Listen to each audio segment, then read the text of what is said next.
Punjab duck आज आहे 12 जानेवारी 2025 आणि मी आज आहे लोणार सरोवर या ठिकाणी मी जात आहे. सिंदखेड राज्याहून अकोटला जाणार आहे. तर या ठिकाणून आज आभाळ आल्याच्या नंतर मला खूप शेतकऱ्यांचे फोन आले. तर आमची तूर उभा आहे, मग पाऊस येणार आहे का? तर सर्व शेतकऱ्याला सांगतो की राज्यामध्ये 17 तारखेपर्यंत ढगाळ वातावरण राहणार आहे. कुठंतरी थोडे शितोडे पडणार आहे, उगा रिमझिम कुठंतरी थेंब पडणार आहे. मोठा काही पाऊस पडणार नाही, नुकसानीचा काही पडणार नाही, म्हणून हा अंदाज लक्षात. राज्याच्या सर्व शेतकऱ्याला सांगू इच्छितो की राज्यामध्ये जवळपास आज म्हणजे 12 जानेवारीपासून ते 17 जानेवारीपर्यंत राज्यात ढगाळ वातावरण राहणार आहे.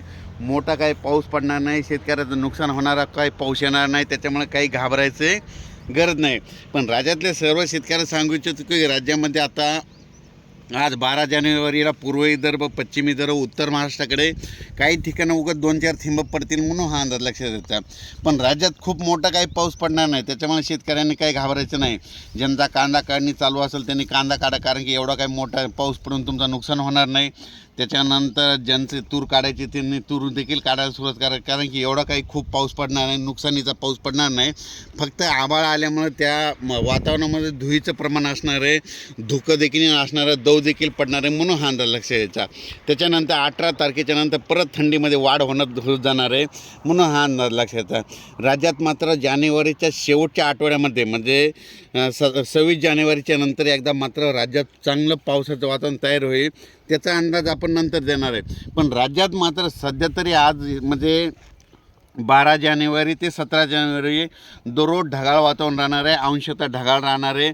म्हणजे सूर्य देखील दिसणार नाही, पण थोडे कुठंतरी असे थेंब पडतील, कुठंतरी शिडकाव झाल्यासारखं होईल, म्हणून हा अंदाज लक्षात यायचा. अचानक वातावरणात बदल झाला तर लगेच एक मेसेज द्यायचा.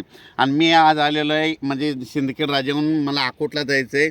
आणि या ठिकाणी आमचे जळगाव जिल्ह्याचे संपूर्ण शेतकरी मित्र भेटले. आणि या ठिकाणी शेतकऱ्याला खास करून ते शेतकरी म्हणले की आमच्या तूर काढणी चालू आहे, मग पाऊस येईल का, नुकसान होईल का? मी म्हणलो की पाऊस येणार नाही, नुकसान काही होणार नाही, म्हणून काही चिंता करायची गरज नाही. अचानक वातावरणात बदल झाला तर लगेच मी मेसेज दिला जाईल. धन्यवाद.